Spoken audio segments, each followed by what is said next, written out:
I just saw this on Facebook this morning, so I got to tell you about it. It says Florida man banned from aquarium after attempting to baptize octopus in the name of the deep ones. Security footage shows a man cradling an octopus and whispering in Latin. Witnesses say he spoke in tongues and tried to anoint the water with monster energy. Officials at the Clearwater Marine Aquarium confirmed a man was permanently banned Saturday after climbing into the tide pool exhibit to perform an ancient sea rite on an unsuspecting octopus. He kept calling it Brother Paul and chanting in what sounded like Klingon. They said, "We're still not sure." I don't even know how to respond to that. Hi guys, I'm Lisa, and this is my sister Sam. Hey. Welcome to X-UMED. Tonight's episode, Witches.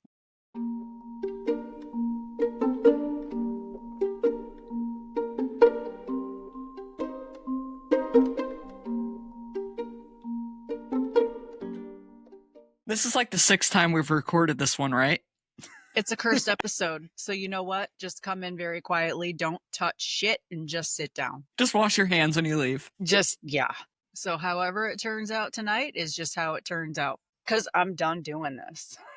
I'm done doing this one. It's audio issues. It's something every time. It is. Like, it's never the way that we tell the stories or anything. It's just audio issues. And if you hear my dog snorting and doing weird shit in the background, I can't help it. I don't have anyone to occupy him. He is my little co-star. He's laying here really nicely right now, so I don't want to pick him up and show you. Got Shadow. I mean, what can I tell you? Sometimes you're going to hear and see our animals. We love them, though. They're our babies. All right, let's get on with the first story called the Hildebrand Evans case. This was back in 1805 in Bethel, Ohio. We don't have first names. That information has been lost to time. All we know is that the family was the Hildebrands. There was a mother and a father and 2 daughters. And the one daughter started getting pretty sick and she was having seizures, basically. She would convulse and fall into a coma. She probably had epilepsy, but they didn't know anything about epilepsy back then. She was having seizures and passing out for a while. And so instead of knowing about epilepsy, superstition told them that this was demonic possession, which meant that there was a witch around. So the girls looked around town to see who fit the description of witch the best. And they found Nancy Evans. Nancy Evans was an elderly woman who lived in a small cottage, like on the outskirts of town, kind of by a crossroads, which is kind of significant, but not to this episode. She lived alone with her black cat. They claimed, Those damn black cats. It's always a black cat. They always get a bad rap. They claimed that Nancy Evans had powers, and so did her cat. They basically assumed that the cat was her familiar. And the familiars of witches, if you don't know, they basically have like a telepathic communication, and they have powers just like that at least resemble the witch's powers. They essentially like connect for the rest of their life. Yeah. In some regions, in some stories, they also say that the witch and the familiar are the same, meaning that the witch shapeshifts. But all they say here is that that black cat had powers too, and it could talk, which they were probably just hearing her walking around her garden talking to her cat. I mean, you talk to your cats. I talk to my dog. I have more interesting conversations with my cats than I do anyone else anymore. Yeah. So that's probably all it was. But they said that this cat was like telepathically attacking them and making the one daughter sick. Word gets around town and they start to shun her. And meantime, she's just like, fuck you guys. I don't care. You guys are stupid. But it got so bad that a magistrate had to step in. The magistrate, I don't think he believed that she was a witch because, I mean, this was after the witch trials. This is way after the witch trials from 1692 to 1805. You would think that they would have known better, but obviously they didn't in some areas. So the magistrate's like, okay, you know what? To keep the peace, I'm going to give you guys what you want. What they wanted was a witch trial. There are so many different ways that you can test an accused person of being a witch, and most of the time it resulted in death. They were so biased. These people were set up for failure. No matter what they did, they could not pass the test. If you pass, you die. If you're a witch, you die. So he made it very, very easy on her because he didn't want this to result in death. What he used was a witch's chair. Basically, what this was a teeter-totter.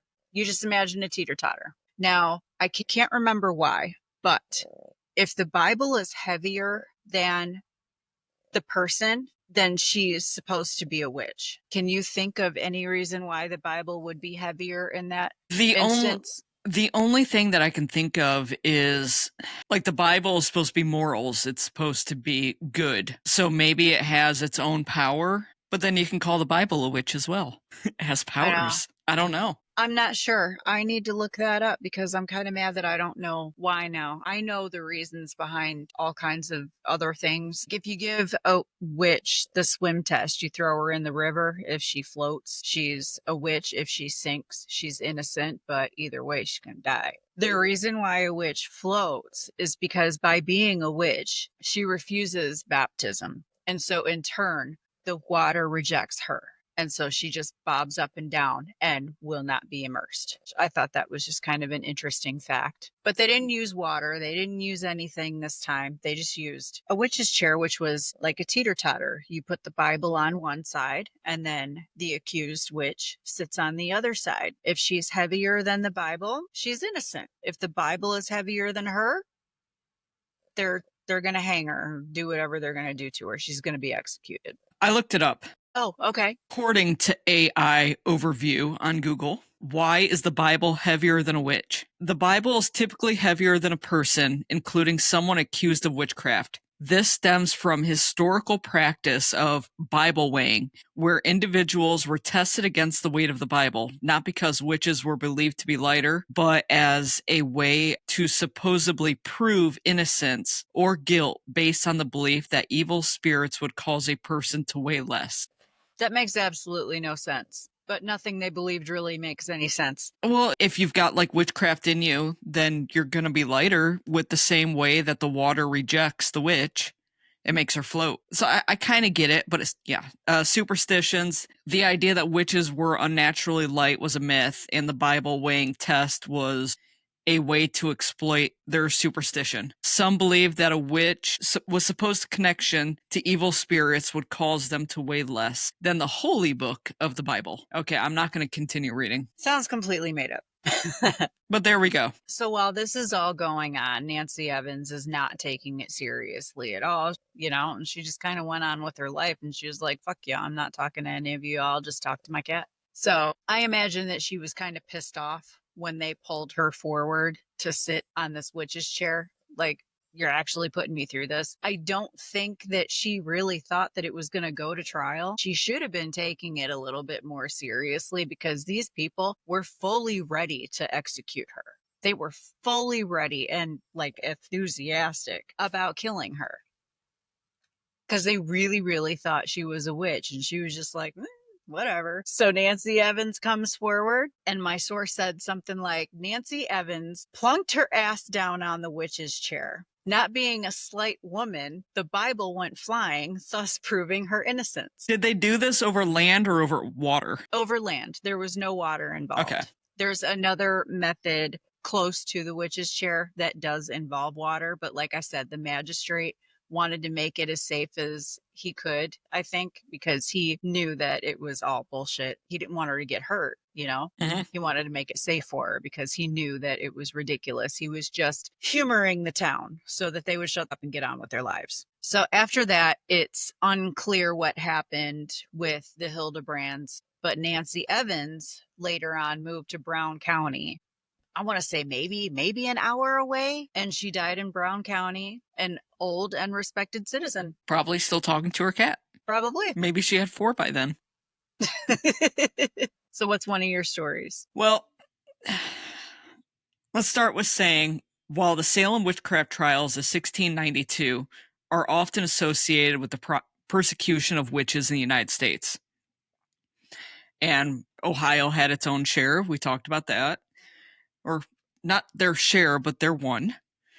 In the early 18th century, a number of individuals were accused of witchcraft and tried in court. While the evidence against the individuals were usually circumstantial and based on superstition, they were nonetheless usually found guilty and punished. The earliest, so you're talking about what year is Bethel? 1805. So we've got one of the most infamous cases of witchcraft in Ohio was Mary Dyer, and that was actually in 1660. Okay. So before the witchcraft trials. Well, this is before the actual Salem witchcraft trials. Yeah. Before Ohio was even considered a state. It was Mary Dyer in 1660. Dyer was accused of witchcraft and sentenced to death by hanging. She was pardoned by the governor, but was later arrested again and executed for refusing to leave the colony. So, just a little bit of 1600s. So what we're going to get into mine is a lot of shit happens around Cincinnati, Ohio. Pretty much everything that I talk about. We're always going to come back to Cincinnati when it comes to witches. Oh, yeah. There's even covens around Cincinnati. It's probably for historical purposes and whatnot, keeping up the tradition, but nonetheless, hell, maybe there are witches there. Well, in 1814, in Milk Creek Valley around Cincinnati, an unknown man had horses that were dying on his farm. He believed it was caused by paranormal activity, so he reached out to a medicine woman. She stated to boil some herbs. Herbs. You always say herbs. I don't. She stated to boil some. You almost did it again. I can't do it. Okay, so add pins and needles and then look around to see if anyone was in discomfort. If the person around them was in discomfort or acting strange in the area, then they were a witch. So he did this. When he did this, he saw his daughter-in-law running to the well to draw water. I don't understand how that's strange. Maybe she was lazy. It was just uncommon to see her running. Yeah, that too. Maybe. Who knows? He didn't know what to do about his daughter-in-law and his son. He just required them to leave the property because he didn't want to kill them. Soon after, he lost yet another horse. He decided to use the second piece of advice that he received from the medicine woman, which was to make a silver bullet, then shoot it into one of his sick horses. Then it would point out that there would be another witch in the area, and shooting into the sick horse would connect to the witch, and then the witch would die. The witch put the curse on the horse, so if you kill the horse, you're going to hurt the witch too. Yes. Well, there was an elderly woman in the area named Miss Garrison. She was on her deathbed. She died shortly later. And I guarantee that his horses probably still died. That's pretty much it. There's no other information. Sounds like people just made shit up, you know? Probably. Go to 1878. Christina Myers. She was a cigar maker in Mount Auburn neighborhood of Cincinnati. Nightly, she sat with a candle between her feet as she read a book, which ended up being the Bible. Well, kids would constantly watch closely through her window, believing she was a witch. The children carved crosses above her door to ward off her evil spirits that might attempt to come forth. Okay, for one, stop looking in people's windows. That's just creepy. Yeah. What book they thought she was reading, I have no idea, but they figured out it ended up being the Bible. The two teenagers in particular who did this was Clara and Lena Rohr. They antagonized Miss Myers so much she swore out a warrant against them. Justice of the peace took her side and just made the girls pay $100 to ensure future good behavior, which in today's money, $100 is $3,156, give or take. So yeah, I don't know if it was per girl or between the two, but yeah, that's a lot of money. It's a lot of money to ask from a child. And as a parent, I'm going to be pissed off if one of my kids was peeping in on someone reading the Bible. And now I have to pay those kids' asses. Yeah. Little dicks. Which, God, I haven't delivered to this area in a while. There is a place that I delivered to somewhere out in Porter, Oklahoma. I'm walking up there and like I clearly know that this house is abandoned. It's one of the, I think it's the 8th or 9th oldest African-American towns in Oklahoma. It's very historical. It's really cool to deliver to. But there are a lot of places that are now abandoned. So I'm walking up to this house and clearly I'm gonna code it as a bad address. But just to make sure boss man doesn't come down on me. Oh, are you sure? It shows this good address. Well, whatever. Get up to the front porch, and I noticed that there are carvings above the door frame. And one of them was a cross, and I think another one might have been a pentagram. I'm not sure. Yeah, and when we talked about that before, we were thinking maybe it was a church. But then I said, would there be a pentagram in a church, though? And we decided no on that. But if you know what a pentagram actually is, maybe it was a church. A pentagram is actually for protection. The only way it's evil is if you turn it upside down. But on the other hand, a pentagram is a witch's tool. So a church probably wouldn't be using that. Probably not. I don't think anyone's lived in this house or this structure was used in at least 40 or 50 years, at But least. did the carvings look old or They did looked they old. look fresh? No, they were old. So it wasn't just asshole kids going out there carving stuff in the building. It still could have been, but it looked old. That's interesting. That would have been cool to see. Yeah, I was too worried about snakes and anything else that can come after me in overgrown grass. Yeah, I'd run pretty quick out of there probably. A little bit, yeah. I'd be a little freaked out. Still cool though. Yeah. Well, now we got 1875, again around Cincinnati. There were 2 Italian families. It stated that one family shooting a cat belonging to an elderly woman nearby. So an elderly woman's cat was shot by the opposing Italian family. Why did they shoot the cat? Who the hell knows? Maybe it was black. Maybe it was familiar. You know what? I'm thinking that there's more to the story. I'm thinking that this family shot this cat because they thought this woman was a witch all along. And they thought that they were either shooting her herself or her familiar. Putting the different stories together, maybe. Yeah. I mean, information is lost to time, but I think there's more to it. Well, the elderly woman then cursed the child of the cat killer family. The child remained ill for months until the family called an exorcist. It was like, okay, well, you shoot my cat, then I'm going to curse your child. The exorcist created a potion to be rubbed on the child and ordered the child's mattress to be cut open. Within the feathered mattress, they found a comb of the chicken, which is the red part on its head, colored feathers, and a small wreath. These items were burned, but the child died anyways. All right, so how is that going to get into someone's bed? That is intentional. Exactly.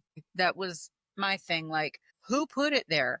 And if the witch put it there, how did she put it there without cutting the mattress open? Because they had to cut the mattress open themselves. Yeah, that's weird. And those things that they found in the mattress, that sounds like a hex bag. This episode could be like, we could have made a game out of it, like witch or no witch. Is this one a witch? We probably should have, but we are so done with this episode.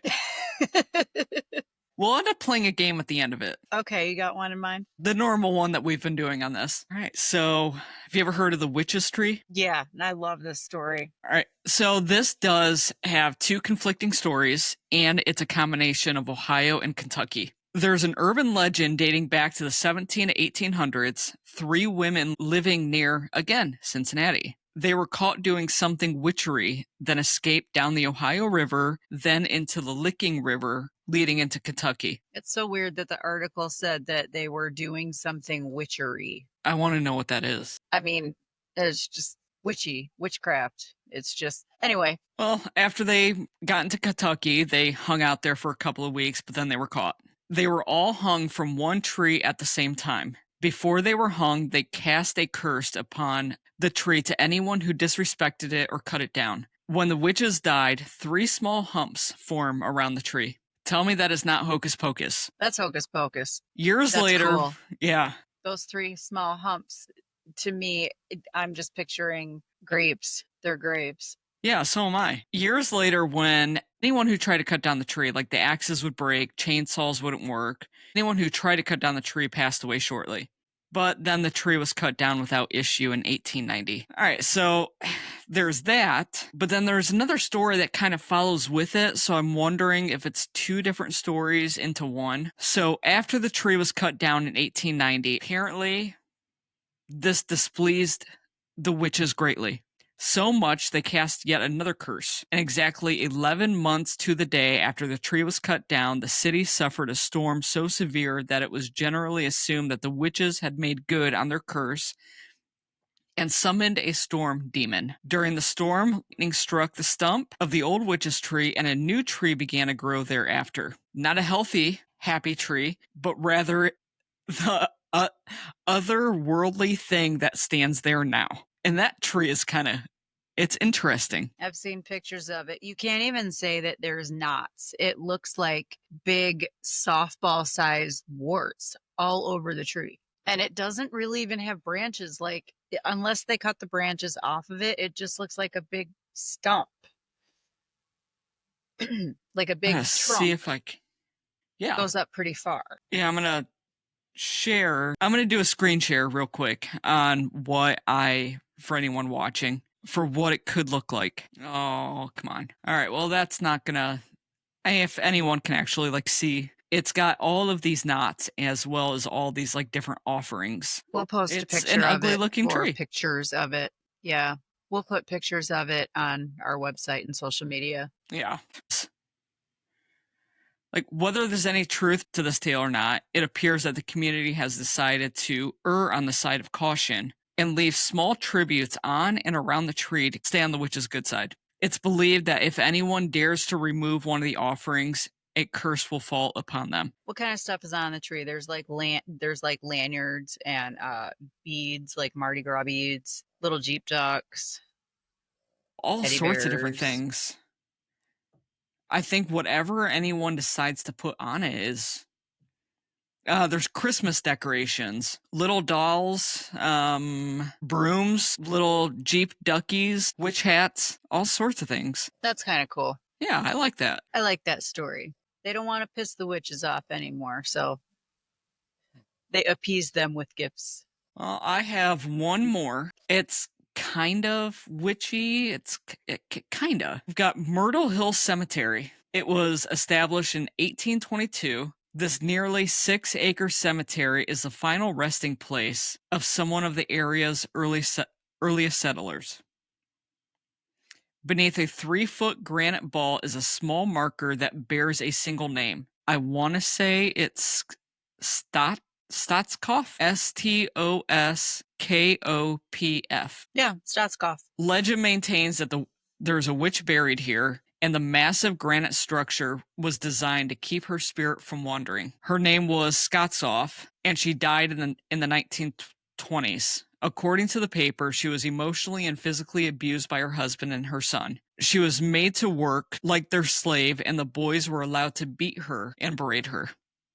Okay, I'd be pissed too. Local legend explains that the old lady murdered her family and tossed them in a well. When the townsfolk discovered the grisly truth, they sentenced her to death. When she was buried standing upright, and a massive gravestone was placed above her to weigh her spirit down. Why did they bury her upright? I don't know. That's weird, because they had to dig the grave twice as deep, you would think. Maybe it was designed that way? I don't know. So locals insist that the stone itself alludes to the horror lying underneath. It's cold to the touch in the daytime and warm by the night, and even leaves won't dare to settle on the cursed structure.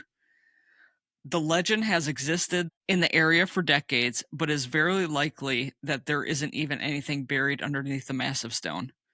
And this stone is called the Witch's Ball. And I think that I've read somewhere else that the Witch's Ball actually moves slightly, and it's a very large granite structure. And it just kind of inches along? Yeah, the structure itself doesn't, but the ball slightly rotates. Weird. That could just be erosion, though. You know? Well, erosion would be like water falling onto the ball and erode the sides of it, but it moving. Well, when the ground underneath it erodes, it could rotate a little bit. So the ball is on its own structure. Almost. Okay, so it's not. Yeah, so it's kind of like looking at a bowling ball on a plaque. Like if you would win a bowling tournament. Okay, so that makes absolutely no sense at all then, why it would rotate. Yeah. That's interesting. I don't know. Witch or no witch? I think I'm going to say no witch, because if she killed her husband and her sons for being complete assholes to her and abusing her, I say no witch. I'm not saying they deserve that. I'm not saying that she had justifiable reasons, but to her, those were justifiable reasons. Yeah. I think this is around Cleveland. Let's get away from Cincinnati. I think it's around Cleveland.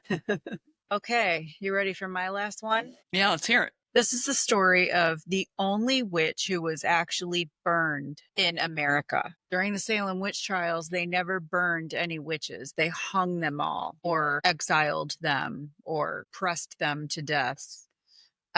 Maybe some of them drowned. I'm not sure, but none of them were ever burned. The witches that were burned were over in England. Mostly in... Yeah, between Ireland, England, and Scotland, but mostly actually Ireland. But this witch in Kentucky was burned alive. This is definitely a witch or no witch story, because could have been, maybe. This happened in Meade County, Kentucky, Lapland, Staples, that area. They called it Battletown. So this is the story of the Battletown witch. Now, Battletown was said to be a place where the sun seems a little dimmer and the animals a little quieter. Okay. Which is a little eerie. So Leah Smock lived in 1840. She was both intelligent and beautiful, very slender, with raven black hair and dark eyes. I want to say she was an empath. She friended animals. She was very in tuned with them. People would see her talking to animals as if she was having conversations with them. She would spend most of her days in the woods, hanging out with the animals, like foxes and wolves. And, so they thought that was a little bit weird of a little girl to do. She also had a type of intuition. Like, she could tell by looking at a sick person whether they would soon die. Even if the doctors were there going, oh no, you're going to be okay. I'm going to cure you. You're going to be okay. She just knew. She knew they were going to die. And I mean, think about it. It was back in 1840. They didn't know a lot about medicine back then. You know what I mean? Yeah. So for her to be like, this person's going to die, they're too far gone. That was kind of insane for everyone else. Like, how the hell do you know that? You know what I mean? Yeah, that's witchery.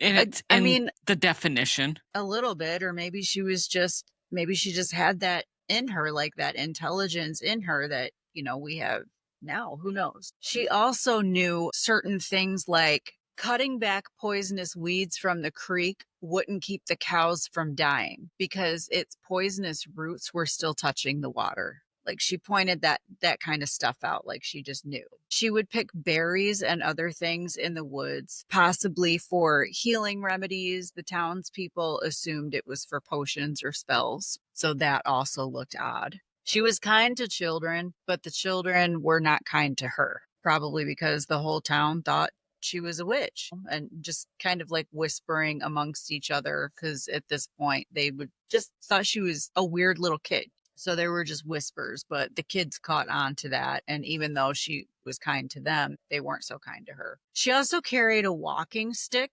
And this thing was kind of like a cane. And the handle part had the head of a serpent on it. And that was a gift from one of her only friends, who was a Native American named Jim. And they called him Indian Joe. I don't know why. His name was Jim, but they called him Indian Joe. It was believed that he shared his tribe's lore and sorcery and everything with Leah, which made her much more interesting. Everything about her made her very interesting, but kind of, she might be a witch at the same time. Leah could also predict the future. By the time she was 12 years old, she would predict weather and seasonal changes. She would predict deaths, despite what the doctor said, like I said. Everyone was impressed at first, but then became scared. And that's when they started saying, okay, she's a witch. Now, this guy had some horses and she wanted to pet one. She was an animal lover, right? So she came up and she asked, "Can I pet your horse?" And he said, "No, get away from my horse." So she didn't listen and she went up and pet him anyway. She put her hand on his nose. The next day, that horse was dead. Wow. Yeah. And she was blamed. Maybe she knew that the horse was sick and was going to die. And that's why she took interest in the horse and wanted to pet it. Or maybe she was pissed off that the guy told her that she couldn't pet the horse. So she's like, fuck you, I'm going to pet it anyway. And now it's going to die. Who knows? This woman in town had had a baby and Leah wanted to hold the baby or touch the baby. She wanted to interact with the baby. It's a cute baby, you know? She was a little girl. And the woman said, "No, you are not allowed to touch my baby. Get away." Well, she found a way to get close enough to the baby to touch it anyways. And then she turned around and said, "Your baby will be dead by morning." And she was right. The baby died. After the baby's funeral, Leah went back to their house for some reason and just kind of like stood out in front of the house. And all of these cats and dogs followed her and just started howling. And they howled and howled for hours until someone came and dragged Leah away. And then the cats and dogs left. So she had some kind of like connection with all these animals. I'm thinking familiar type thing, you know? Maybe. Yeah. I don't know. It was weird. Also, in this town, there were people called coopers. And what these coopers would do is they would make barrels, like you know what a whiskey barrel looks like, right? They would make the barrels, and without glue and without nails, they would have to put these boards in as tight as they could in the barrel. And what would keep them tight and put together to hold liquid and things was this big iron ring that went all the way around it. They would have to push it down on there and really secure it good on there. And Leah's father was a cooper. All of a sudden, everyone in town, their barrels started falling apart, but her father's stayed together. And that was pretty much the last straw for her. They're like, okay, now you're attacking my livelihood. They were pissed because, you know, all of the shit that they're blaming Leah for. The one thing I forgot to mention is this gives like Michael Myers vibes to me. Leah would never really get violent with people. There were boys that were making fun of her in the woods one day, just like picking on her and saying mean things to her. And so instead of saying anything back, instead of trying to fight them, whatever, she would just turn around and look at them and just kind of tilt her head to the side a little bit and just stare at them. That's like an attitude of, I'm not dealing with your shit. Yeah, that's creepy. I think It that we reminds do me of that Michael more. Myers. I think that we do that more than what we think. Maybe. The boys, though, there's two stories to this. These boys ended up being found deranged in the woods. And then another story is that the boys were found in the woods dead. But she would do that to everybody, not just those boys. That was just an example. So after the barrel incident, men decided to burn her alive. They're like, we got to get rid of her. She is definitely a witch. So August 21st, 1840, John and Margaret Smock, her parents, left town to visit Staples nearby. They took two of their children. Why they left Leah behind is unknown. But on that day, some unnamed neighbor men grabbed Leah, tied her arms and legs up, and carried her to the family's smokehouse. They stood outside and struck a match and watched it burn until they couldn't hear Leah's screams anymore. Oh, God. At this point, her family had come back, and all her parents could do was just stand there and watch it burn. They couldn't do anything to save her. They couldn't do anything about it. They couldn't even take Leah's body out of the smokehouse after everything was said and done for days because it was just so hot. They had to wait for it to cool down before they could even go in and get her body. And her mother would not move from that spot until they could get her body out. Her mom watched the building burn with her daughter inside it, not being able to do a thing about it. But she claimed to see the ghost of Leah the very next day. And she says that she asked Leah why she hadn't used her powers to stop this from happening to herself. But it's unknown what Leah said back, if she answered at all. Her remains were transported to Elizabeth Daly Cemetery because no churchyard would allow a witch to be buried on their land. In time, sightings and reportings of her ghost around town scared the men responsible for her death. So much so that they covered her grave with 2 wagons full of pure white sandstone in an attempt to bind her spirit to her grave. To this day, her grave still has that stone on it. She was initially buried there without a marker, but it said that her Indian friend, what did I say his name was, Jim? I think so. He carved her a headstone and just carved an inscription with her name and her age and her death date. And that headstone is still there to this day. It's a Halloween attraction. People go to see Leah Smock's grave on Halloween. They also started, I think in 2022, started having a yearly festival for her. That's neat. Called the Battle Witch Festival, where people dress up like witches and, anything that you would think a witch festival would be, Yeah. And it's only in Kentucky. I'm not sure where Meade County, Kentucky is. I know you can get to Kentucky in 3 hours from where I am. So I wonder how far away it is because I want to go. You said Meade County, Kentucky? Yeah. The festival is actually either going on right now or it was just over the weekend that it happened. What's today's date? Today's date 17th. is June 17th.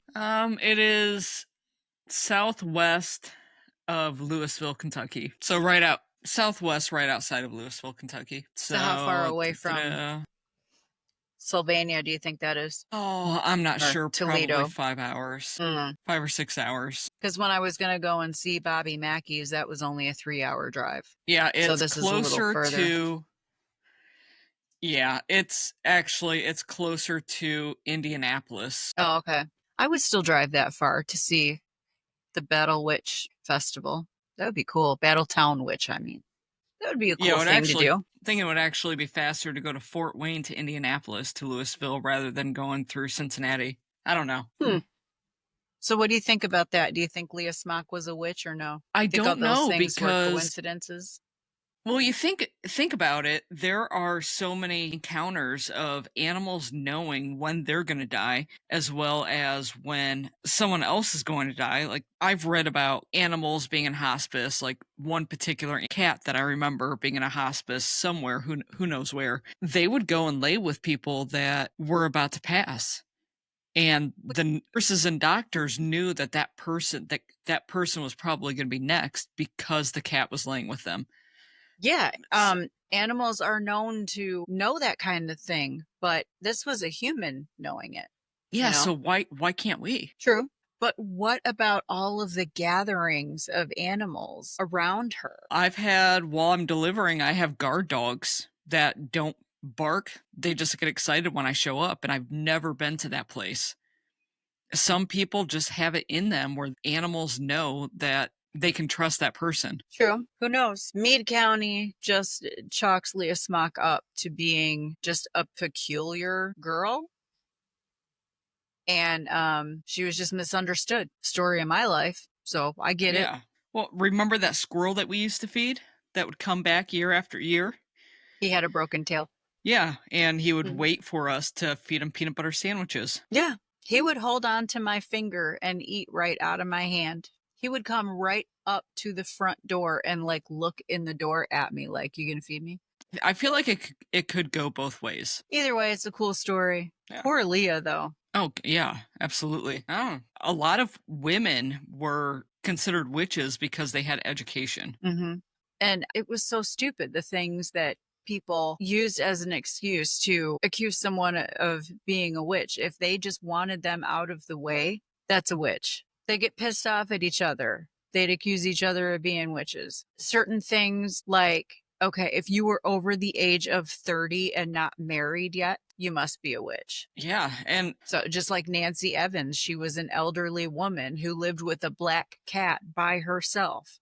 Of course, she's a witch. Do you know the main person who helped create the Salem witchcraft trials? Where it all kind of stemmed from? He was King James VI of Scotland, which he was also King James I of England. So he ruled in his own right in both countries. He accused over 3,500 people of being a witch, and about 2/3 were actually executed. He believed that women who were a witch was because they were perceived frail and weak. He believed that most women were witches because of that, as well as being unwed. There's even rumors that people claimed that he was a witch, and this was going on.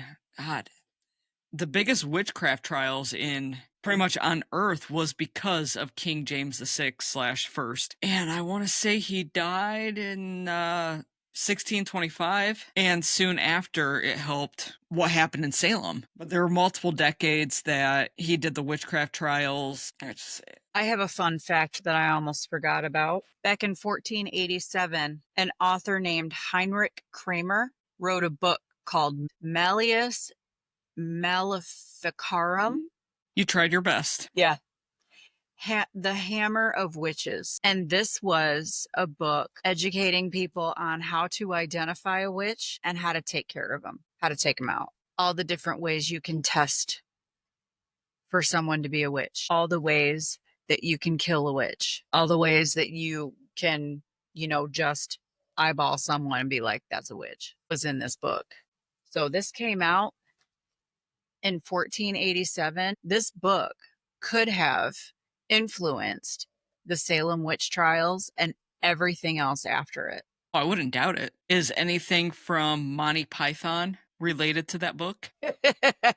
She's a witch. I don't know. I know. That's what the Hildebrand case reminds me of.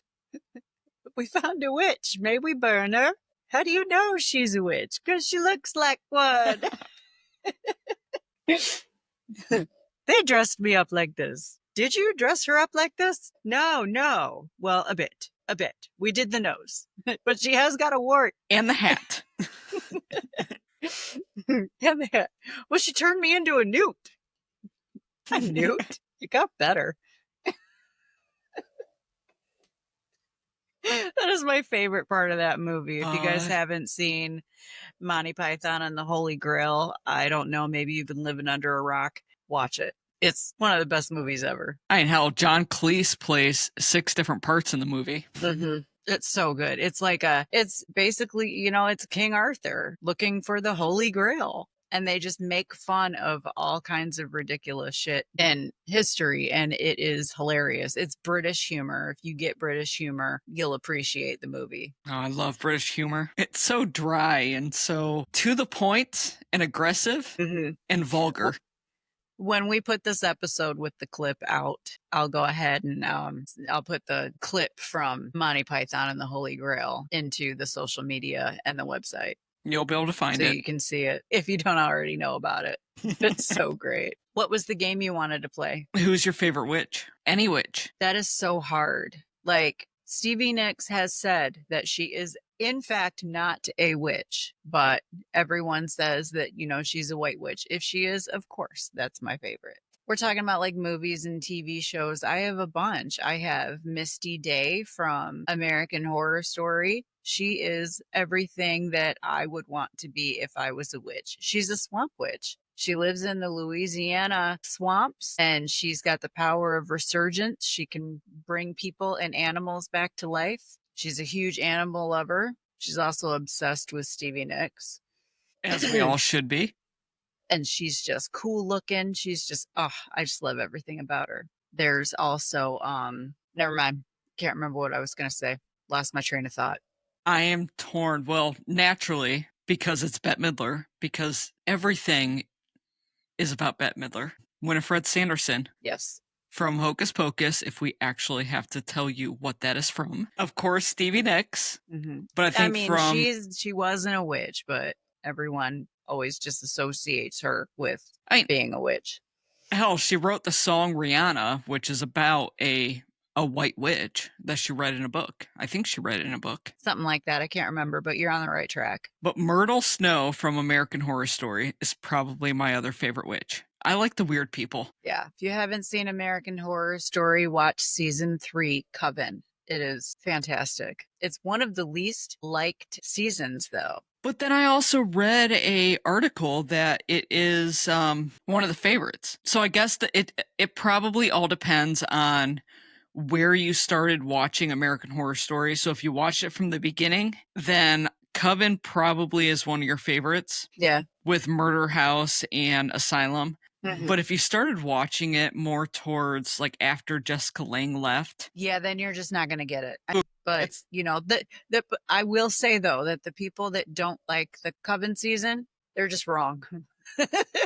You're wrong. Yeah, it almost feels like two generations. The people who Yes. started watching it after Freak Show and the people who started watching it from the beginning, kind of in the aspect of oh god, I read something about Taylor Swift raised you. Well, Pink, Alanis Morissette, and Stevie Nicks raised me. We are not the same. Yeah, I would say the same for Stevie Nicks, but Alanis Morissette was too late for my time. Yeah, but I get what you're saying, though. We are 8 years apart. There's another one that I read of referring to Taylor Swift. Oh, you write songs about your ex-boyfriends? Well, Stevie Nicks wrote about her ex-boyfriend while he played guitar for her. Yeah, while she sang songs about him being an asshole. I just posted something about that on Facebook. I love that. It just shows the different generations. I think that's all we have to talk about. We hope you liked this episode. We're not doing this shit again. This is the last time. I think turned out pretty good. But this is supposed to be our first episode that comes out. I think that we've recorded about 6 times. I'm not sure it's going to be the first one anymore, but we'll see. No, I don't either. Well, we hope you keep listening and watching whatever you're doing. And we'll see you next time. Have a good night. Have a good night.